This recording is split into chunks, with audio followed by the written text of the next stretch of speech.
चूरू के सादुलपुर से बड़ी खबर आ रही है। बदमाशों ने एटीएम उखाड़ लिया। एटीएम में करीब 45 लाख रुपए बताए जा रहे हैं। मामले की तफ्तीश में पुलिस अब जुट गई है। सादुलपुर चूरू का मामला है। बदमाशों ने बहल सड़क मार्ग पर लगे हुए एटीएम को उखाड़ लिया और फिर इसे ले जाने की कोशिश करने लगे, लेकिन उससे पहले ही पुलिस यहां पहुंच गई। एटीएम में करीब 35 लाख बताए जा रहे हैं। राजगढ़ थाने के पास इस वारदात को अंजाम दिया गया। एटीएम को गाड़ी में डालने से पहले पुलिस यहां पर पहुंच गई। एटीएम तो बचा लिया, लेकिन आरोपी फरार हो गए। बदमाशों का पुलिस ने पीछा किया। एक बोलेरो और एक पिकअप कैंपर में सवार होकर ये बदमाश यहां पर आए थे और बदमाश बताया जा रहा है हथियारों से लैस थे। सीआई भूपेंद्र की एटीएम को बचाने में अहम भूमिका रही। एक्सक्लूसिव तस्वीरें टीवी स्क्रीन पर। तो एटीएम को ले जाने का मंसूबा फेल। 35 लाख की लूट की कोशिश। कुछ बदमाश यहां पहुंचे, 2 गाड़ियों से यहां पर पहुंचे। एक गाड़ी खास तौर पर प्री प्लानिंग के तहत एटीएम को साथ ले जाने के लिए लेकर आए थे। एटीएम उखाड़ भी लिया था, लेकिन इससे पहले कि वो एटीएम को गाड़ी में रखकर पिकअप में रखकर ले जा पाते, उससे पहले देखिए तस्वीरें भी देखिए, एक्सक्लूसिव तस्वीरें। उससे पहले पुलिस जाब्ता यहां पहुंच गया और एटीएम को बरामद कर लिया। बदमाश लेकिन भागने में फरार हो गए, भागने में कामयाब रहे। एटीएम लूटने की कोशिश नाकाम। और पाली से बड़ी खबर है। शिवपुरा थाना पुलिस की बड़ी कार्रवाई। मजदूर के घर नकली नोटों की खेप मिली है। पाली पुलिस को 1,52,000 के नकली नोट मिले हैं। सीआईडी इंटेलिजेंस की सूचना पर यह कार्रवाई की गई। पुलिस आरोपी से पूछताछ में जुटी है। जिले में लगातार दूसरे दिन नकली नोटों की खेप पकड़ी गई है। एसएचओ हरजीराम के नेतृत्व में यह कार्रवाई की गई। इंटेलिजेंस शाखा जोधपुर से इतला मिली कि बेराराम के घर नकली नोट होने की संभावना है और इंटेलिजेंस शाखा भी मौके पर थी और मैं मौके पर गया और बेराराम के घर से 1,52,000 2,000 के नोट नकली पकड़े गए।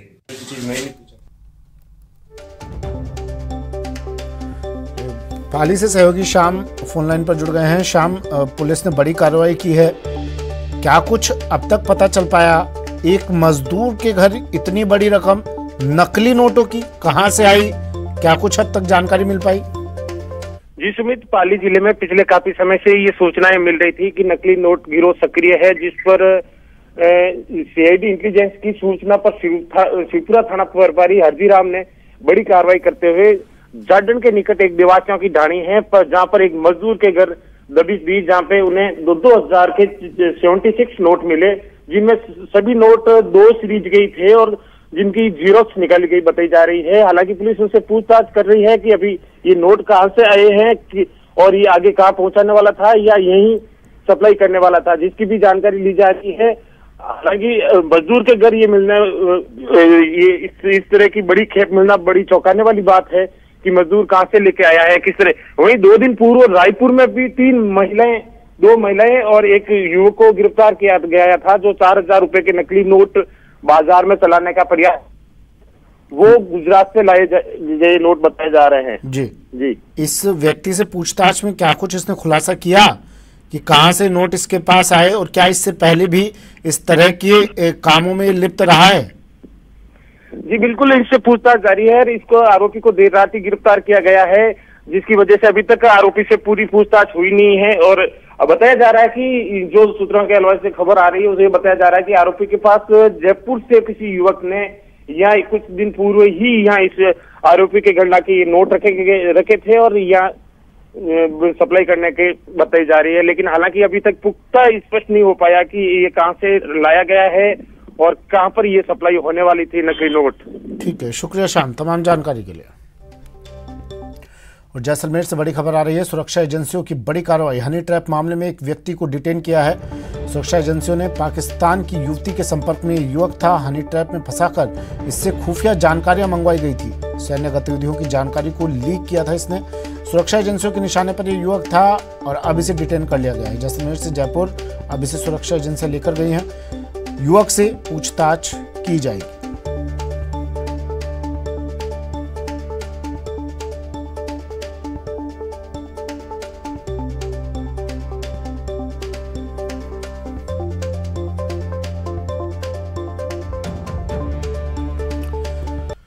सुरक्षा एजेंसियों ने बड़ी कार्रवाई करते हुए हनी ट्रैप के मामले में एक शख्स को डिटेन किया। विश्वसनीय सूत्रों से मिली अहम जानकारी के मुताबिक डिटेन किया शख्स लंबे समय से पाकिस्तान की एक युवती के संपर्क में था। युवक का नाम सत्यनारायण पालीवाल बताया जा रहा है, जो लाठी इलाके का रहने वाला है। बताया जा रहा है कि युवती ने हनी ट्रैप में फंसाकर युवक से सैन्य गतिविधियों की खुफिया जानकारियां मंगवाई थी। युवक काफी समय से सुरक्षा एजेंसियों के निशाने पर था। फिलहाल जयपुर में अब सुरक्षा एजेंसियां आरोपी से पूछताछ करेंगी। और बात बुलेटिन में अब उस बात की, उस खबर की जिसे जानकर आप चौंक जाएंगे। आपने अपहरण की कई खबरें देखी होंगी, लेकिन एक साथ 35 से ज्यादा महिलाओं और बच्चों के अपहरण का मामला नहीं सुना होगा। मामला झालावाड़ के उन्हेल थाना क्षेत्र का है। यहां सीमावर्ती मध्य प्रदेश के रतलाम जिले से आए बदमाशों ने थाना क्षेत्र में कंजर जाति के डेरों पर अचानक धावा बोल दिया। इस दौरान मौके पर पुरुष कंजर भाग खड़े हुए। इसके बाद हथियारबंद लोगों ने महिलाओं को, बच्चों को बंधक बना लिया और अपहरण की कोशिश की। इधर मामला संज्ञान में आने के बाद पुलिस ने बदमाशों का पीछा कर लगभग आधा दर्जन अपराधियों को हथियार के साथ गिरफ्तार किया है। इधर पुलिस दबिश की सूचना मिलने पर बदमाशों ने रतलाम जिले के आलोट पुलिस थाना इलाके में अपहृत महिलाओं और बच्चों को मुक्त कर भाग गए।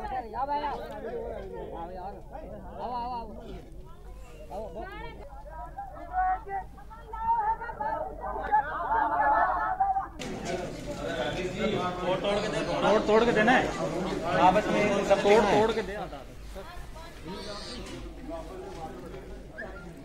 वहाँ पर कलरिया गांव से, जो कि आलोट थाना जिला रतलाम मध्य प्रदेश का है, वहाँ से कुछ 100 लोग बसों में और गाड़ियों में इकट्ठे होके आए और इनके पास ये हथियारों से भी लैस थे। इनके पास तलवार और कट्टे इस प्रकार की भी जो सूचना आई हमारे पास। तो मौके पे तुरंत SHO ने पहुँच के कार्रवाई की और उसने उनको वहाँ से 6 लोगों को डिटेन भी कर लिया। उस वक्त इन लोगों ने वहाँ से कुछ 36 कुल औरतें और बच्चियों को वहाँ से लेके गए थे। तो 6 आदमी हमारे डिटेन करते, क्योंकि तुरंत हमने कार्रवाई की और 6 आदमी को डिटेन कर लिया।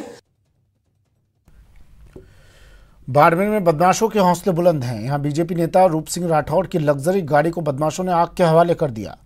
जानकारी के मुताबिक बदमाशों ने देर रात चोरी छिपे गाड़ी पर पेट्रोल छिड़ककर आग लगा दी।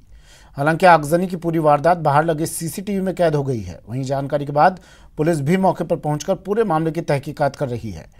भाजपा नेता रूप सिंह राठौड़ की माने तो वे देर रात चौहटन से अपने घर गाड़ी पार्क करके सोने की तैयारी कर रहे थे। तभी पड़ोसियों ने उनकी लग्जरी कार में आग लगने की बात कही, जिसके बाद आनंद फानन में उन्होंने कार को बुझाया और उन्होंने आग को बुझाया और पुलिस को मामले की जानकारी दी।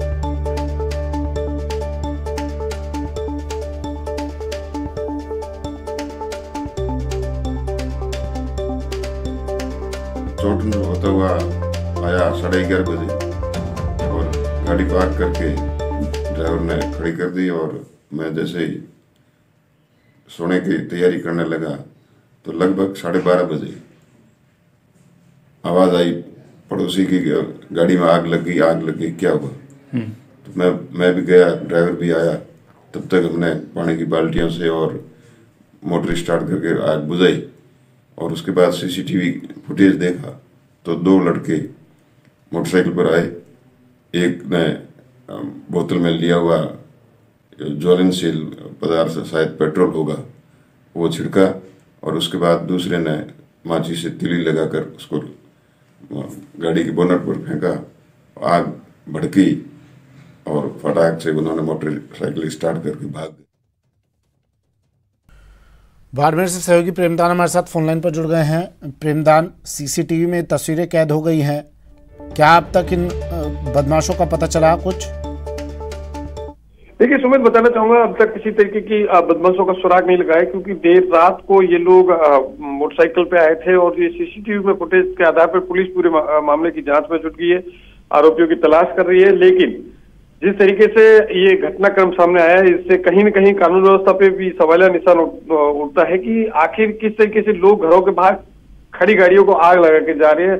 और भाजपा के नेता है और अभी भी जिला प्रमुख का चुनाव इन्होंने फाइट किया था, तो अपने आप में बड़े सवाल खड़े हो रहे हैं कि आखिर रंजिश क्या थी, किस वजह से, कौन लोग थे जिन्होंने इस तरीके की घटना को अंजाम दिया। जी बिल्कुल, क्या नेताजी ने कुछ बताया किसी तरह की कोई रंजिश का मामला CCTV फुटेज के आधार पर क्या वो पहचान कर पाए किसी की? देखिए, अभी तक जो सीसीटीवी में फुटेज सामने आए हैं उसके आधार पे न तो आरोपियों की पहचान हो पा रही है, जबकि इसमें सबसे बड़ी बात यह कि जो ये उल्टी साइड से बाइक जा रही है जिसके चेहरे नहीं दिख पा रहे हैं, सबसे बड़ी दिक्कत इसमें ये आ रही है। लेकिन जो नेता से हमारी बातचीत हुई उनका साफ तौर से कहना है कि राजनीतिक रंजिशवंश कुछ लोग जो मेरी राजनीति को धूमिल करना चाह रहे हैं, उन लोगों के इस तरीके की हो सकता है ये घटनाक्रम किया गया हो, लेकिन पुलिस इस पूरे मामले की जांच में जुटी हुई है। ठीक है, शुक्रिया प्रेमदान तमाम जानकारी के लिए।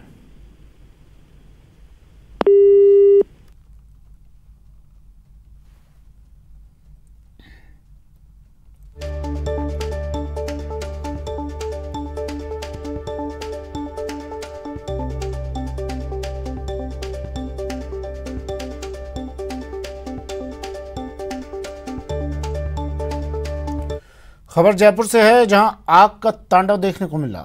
कुछ तस्वीरें आपको दिखा देते हैं किस तरह से बीच सड़क पर ही एक कार में भीषण आग लग गई। ये तस्वीरें देखिए टीवी स्क्रीन पर। आग के इस तांडव से हाईवे पर अफरा तफरी मच गई। बता दें कि यह घटना जयपुर के चाकसू की है, जहां हाईवे पर कार में आग लग गई। कार में एक ही परिवार के 5 लोग सवार थे। गनीमत ये रही कि मौका रहते सभी लोग कार से बाहर निकल गए। आग क्यों लगी इसका अभी तक खुलासा नहीं हो पाया है।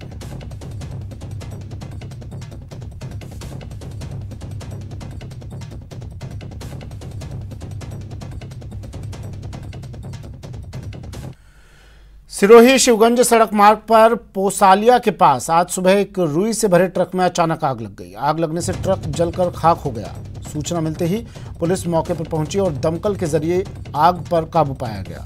पुलिस के अनुसार गुजरात से पाली की ओर ये ट्रक जा रहा था। ट्रक में अचानक पोसालिया गांव के पास आग लग गई। ट्रक ड्राइवर और खलासी ने आग लगते ही ट्रक से कूदकर अपनी जान बचाई। फिलहाल पुलिस पूरे मामले की जांच कर रही है, तो वहीं एक तरफा यातायात भी शुरू करवा दिया गया है।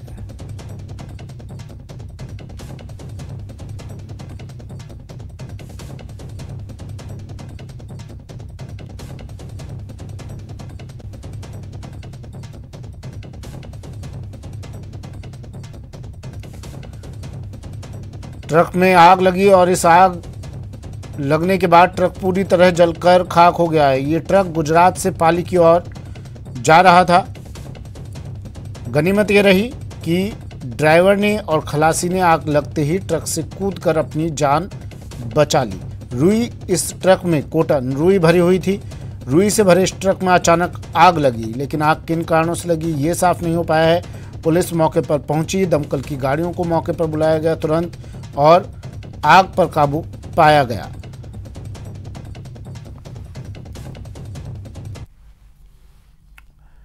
बीएसपी विधायकों के विलय मामले की बात कर लेते हैं। सुप्रीम कोर्ट में आज इस मामले पर सुनवाई होगी। बीजेपी विधायक की याचिका पर यह सुनवाई होगी। कांग्रेस में विलय पर यह याचिका दायर की गई थी।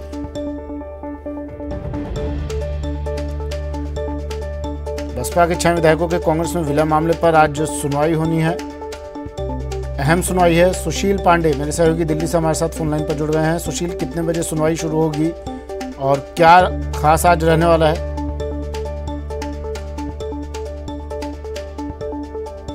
याचिका पर आज सुप्रीम कोर्ट सुनवाई करेगा। पिछले दिनों सुनवाई के दौरान ये सुप्रीम कोर्ट की तरफ से कहा गया कि इस पूरे मामले में हाई कोर्ट क्यों सुनवाई नहीं करता। इस पर ये कहा गया बसपा विधायकों की तरफ से कि हाई कोर्ट से उन्हें राहत नहीं मिली थी, जिसके बाद उन्होंने उनको फिलहाल विधानसभा अध्यक्ष के पास हाई कोर्ट ने भेज दिया था। लेकिन विधानसभा अध्यक्ष उनकी अर्जी पर कोई सुनवाई नहीं कर रहे हैं, क्योंकि वो उस पार्टी के नहीं है और इसीलिए उन्होंने सुप्रीम कोर्ट का दरवाजा खटखटाया था। हालांकि पिछली बार जो बसपा विधायकों की तरफ से एडवोकेट थे सतीश मिश्रा, उनके ऑडियो में कुछ प्रॉब्लम थी, जिसकी वजह से फिलहाल सुप्रीम कोर्ट ने मामले की सुनवाई टाल दी थी। आज देखते हैं इस पूरे मामले पर जब लगभग 12-12:30 बजे के आसपास सुप्रीम कोर्ट सुनवाई करता है तो क्या कुछ अहम निर्देश देता है, क्योंकि कहीं ना कहीं बसपा विधायकों की तरफ से ये कहा गया है कि जो विलय का मामला है उसको लेकर विधानसभा अध्यक्ष की तरफ से कोई ठोस कदम नहीं उठाया जा रहा है, लिहाजा सुप्रीम कोर्ट इस मामले में इंटरवीन करे। जी, सुनवाई किस तरह से होगी? वर्चुअल सुनवाई होनी है आज? जी बिल्कुल, वर्चुअल सुनवाई होनी है। निश्चित रूप से जो वकील हैं वो फिलहाल वीडियो कॉन्फ्रेंसिंग के द्वारा जुड़ेंगे और बसपा की तरफ से फिलहाल इस पूरे मामले में जो सतीश मिश्रा है वो अपीयर होंगे और राजस्थान सरकार की तरफ से भी अपीयर होना है एडवोकेट को। सुनने में ये भी बताया जा रहा है कि मदन दिलावर की तरफ से कुछ वरिष्ठ एडवोकेट हैं, वो इस मामले में आ सकते हैं। हालांकि अभी ये साफ नहीं हो पा रहा है कि वरिष्ठ वकील कौन है, लेकिन ये जरूर बात हो रही है कि एक वरिष्ठ वकील इस मामले में आज जुड़ेंगे और वो मदन दिलावर की तरफ से कोर्ट में समेत अपनी बात रखेंगे। ठीक है, शुक्रिया सुशील तमाम जानकारी के लिए। सहयोगी दिल्ली से सुशील पांडे फोन लाइन पर जुड़े। बसपा विधायकों का विलय मामला सुप्रीम कोर्ट में होगी अहम सुनवाई। वक्त एक ब्रेक का है, लेकिन ब्रेक पर जाने से पहले बात नेटवर्क 18 की खास मुहिम की। कोविड-19 महामारी ने परस्पर निर्भरता की भावना को सुदृढ़ किया है, जिससे पूरा देश इस विपत्ति का एकजुट होकर मुकाबला कर सके। वैक्सीनेशन के ऐलान के बाद जरूरत होगी कि हम सभी अपना सर्वश्रेष्ठ योगदान दें, जिससे हम एक साथ वायरस को हराने की तरफ कदम बढ़ा सकें। और नेटवर्क 18 इस मुहिम में हर कदम पर आपके साथ होगा। जब तक सभी सुरक्षित नहीं होते, तब तक कोई सुरक्षित नहीं होगा। इसी सोच के आधार पर हमारे कैंपेन संजीवनी का लक्ष्य ये सुनिश्चित करना है कि वैक्सीन पाना सभी भारतीयों का अधिकार है।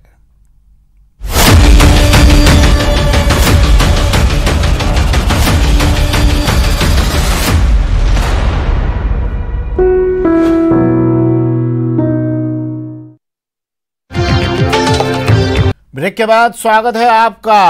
और बड़ी खबर, इंतजार खत्म हो गया है तमाम लोगों का, प्रदेशवासियों का और साथ ही कांग्रेस से जुड़े हुए नेताओं का भी। पीसीसी की नई कार्यकारिणी घोषित हो गई है। 39 नामों का ऐलान हुआ है। 7 उपाध्यक्ष, 8 महासचिव, 24 सचिव बनाए गए हैं। 5 महिलाओं को जगह दी गई है इस नई कार्यकारिणी में। 11 विधायकों को जगह मिली है। गोविंद मेघवाल और रामलाल जाट को उपाध्यक्ष बनाया गया है। कार्यकारिणी में वरिष्ठ नेताओं को तरजीह दी गई है। गोविंद सिंह डोटासरा के अब स्पेशल 39 तैयार हैं। 5 पूर्व विधायकों को भी इसमें जगह दी गई है। कई विधायकों को भी जगह मिली है। पीसीसी की नई कार्यकारिणी घोषित, 5 महिलाओं को इसमें जगह दी गई है। 39 नामों का ऐलान कर दिया है। ये एक एक कर वो 39 नाम भी आपको ग्राफिक्स के जरिए हम दिखा रहे हैं, जिनका इंतज़ार काफ़ी लंबे समय से था। करीब 5 महीने से ज़्यादा वक्त से इस लिस्ट का इंतज़ार किया जा रहा था।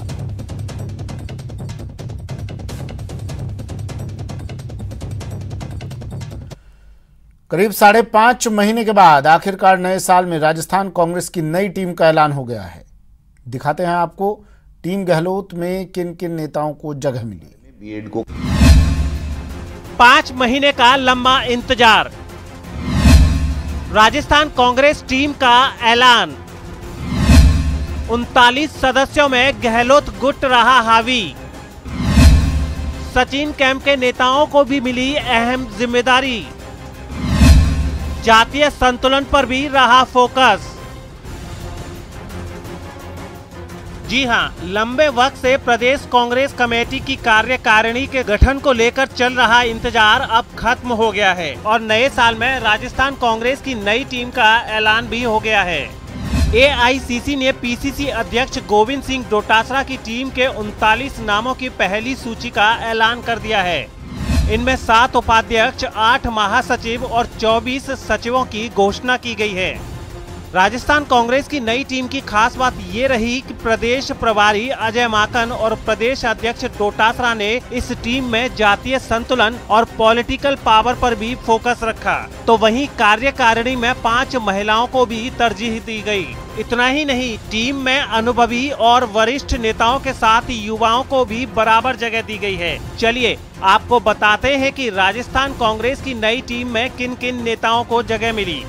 उपाध्यक्ष पर गोविंद राम मेघवाल, हरिमोहन शर्मा, डॉक्टर जितेंद्र सिंह, महेंद्रजीत सिंह मालवीय, नसीम अख्तर इंसाफ, राजेंद्र चौधरी, रामलाल जाट को जगह मिली।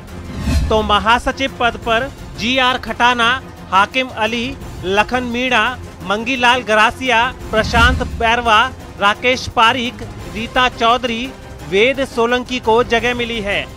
वहीं सचिव पद की जिम्मेदारी भूराराम सिरवी, देशराज मीणा, गजेंद्र सांखला, जसवंत गुर्जर, जिया और रहमान, ललित टूनवाल, ललित यादव, महेंद्र खेड़ी, महेंद्र सिंह गुर्जर, मुकेश वर्मा, निम्माराम गरासिया, फूल सिंह ओला, प्रशांत शर्मा, प्रतिष्ठा यादव, पुष्पेंद्र भारद्वाज, राजेंद्र मूंद, राजेंद्र यादव, राखी गौतम, राम सिंह करवा, रवि पटेल, सचिन सारवते, शोभा सोलंकी, श्रवण पटेल, विशाल सिंह जांगड़ को जगह मिली है। जाहिर है 5 महीने बाद ही कार्यकारिणी की घोषणा हुई, लेकिन राजस्थान कांग्रेस की नई टीम में सीएम अशोक गहलोत समर्थकों का दबदबा रहा तो 25% सचिन पायलट समर्थक नेताओं को तरजीह दी गई है। जयपुर से न्यूज़ 18 के लिए गोवर्धन चौधरी की रिपोर्ट। हमारे साथ फोन लाइन पर जुड़ गए हैं गोवर्धन। 175 दिन का लंबा इंतजार, लेकिन कह सकते हैं देर आए दुरुस्त आए। जिस वजह से इतना लंबा इंतजार करना पड़ा गोवर्धन, जो चुनौती थी समन्वय स्थापित करने की, क्या उस चुनौती को इस लिस्ट के बाद ये माना जाए कि उस चुनौती से पार पा लिया है? देखिए, जहां तक समन्वय का सवाल है, समन्वय वाली चुनौती पर बहुत हद तक पार पाने का प्रयास इस प्रदेश कार्यकारिणी की एक मिनी प्रदेश कार्यकारिणी के जरिए किया गया है, क्योंकि सचिन पायलट के समय में जो कार्यकारिणी थी वो जम्बो कार्यकारिणी थी। इस बार फेज मैनर में कार्यकारिणी बनाने का फैसला किया गया। पहले फेज में जो कार्यकारिणी आई है उसमें सीएम गहलोत और पायलट दोनों के जो समर्थक हैं उनमें सामंजस्य बनाने का प्रयास किया गया। हालांकि सीएम के समर्थकों की तादाद ज्यादा है, लेकिन पायलट समर्थकों की तादाद भी अब तक की जो अगर परंपराओं को देखा जाए उसके हिसाब से अच्छी खासी कही जाएगी, क्योंकि 25% के आसपास का जो रिप्रेजेंटेशन है वो पायलट समर्थकों को मिला है। महासचिव में अच्छी खासी तादाद है, मतलब 3 जो प्रदेश महासचिव हैं वो पायलट समर्थक हैं, और तीनों जो विधायक हैं ये पायलट के साथ कैंप में उस वक्त वहां थे। राजेंद्र चौधरी का नाम है, वो भी पायलट समर्थक हैं और उनको प्रदेश उपाध्यक्ष रिटेन किया गया है। पिछली कार्यकारिणी में प्रदेश उपाध्यक्ष थे और इस बार भी उनको प्रदेश उपाध्यक्ष बनाया गया है। सचिवों में विधायक का चुनाव हारे हुए नेता भी शामिल हैं, कोई युवा चेहरे भी शामिल हैं, और अलग अलग क्षेत्र अलग अलग नेताओं के समर्थकों को इसमें लेकर के और एक सामंजस्य की जो बात चल रही थी वो बिठाने का प्रयास किया गया है। ये पहली लिस्ट है प्रदेश कार्यकारिणी की। इसके बाद में प्रदेश कार्यकारिणी का विस्तार भी होने की संभावना है। एक पॉइंट और इसमें महत्वपूर्ण है, 11 विधायकों को लिया गया है, मतलब 28-29% के आसपास कार्यकारिणी के पदों में विधायकों को लिया गया है। अब अगर एक व्यक्ति एक पद सिद्धांत का पालन होता है तो ये माना जा रहा है, हालांकि राजनीति में नियम नहीं होते, नियम कभी भी तोड़े। और कई विधायकों ने, खबर गोवर्धन ये भी थी कि कई विधायकों ने अपना नाम कटवाने की कोशिश भी की थी। देखिए, इसमें बहुत सारे बिंदु सामने आ रहे थे कि अगर एक व्यक्ति एक पद सिद्धांत का नियम लागू होता है तो इन विधायकों को शायद मंत्री नहीं बनाया जाए, और इसी डर की वजह से वो नहीं चाहते थे कि उनको कार्यकारिणी में लिया जाए। अब चूंकि कार्यकारिणी में ले लिया है तो कांग्रेस के भीतर चर्चाएं ये है कि ये करीब आधे जो 11 में से ज्यादातर जो विधायक थे वो मंत्री पद के दावेदार थे, प्रमुख तौर से वो दावेदारी भी कर रहे थे। अब इनको प्रदेश कार्यकारिणी में लेने से कांग्रेस के हलकों में चर्चाएं कि शायद इनको संगठन में पद देकर के और सब कुछ कर दिया गया है।